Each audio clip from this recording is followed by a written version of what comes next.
ants. Crazy ants. Crazy ants are invading Florida. Trekking across Texas. Are these things in Oklahoma? Believe it or not, these ants could be coming soon to a backyard near you.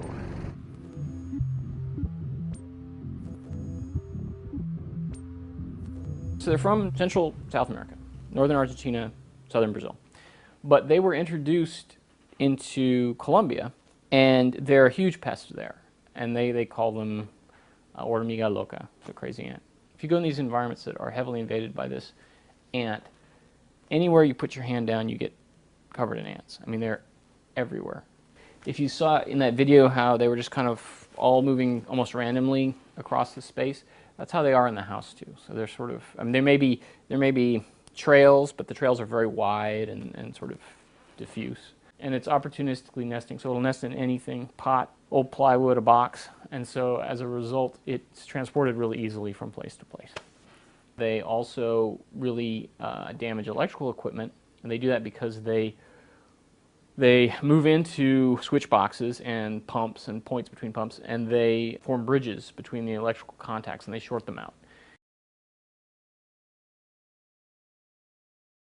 So this ant it's an omnivore, which means it eats both insects and sugary honeydew. It's ecologically dominant, which means it's extremely good at monopolizing food resources. It kicks other ant species off of them, including fire ants in these environments. So at least in some areas, the red imported fire ant people love so much is going to go away.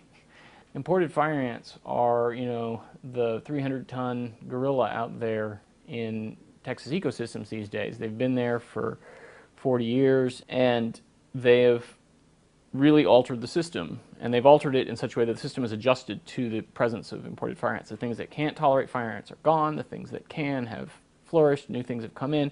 The system has sort of changed around fire ants. And so now we're going to go through and we're going to whack the fire ants, and we're going to put something that has very different biology in instead. And there's going to be a lot of changes that come from that. I do a lot of work in these environments that are invaded, and when you talk to folks who live there, they tell you they want their fire ants back. They want them back because fire ants are in some ways very polite. They live in your yard, they form a mound, they stay there, and they only interact with you if you step on their mound.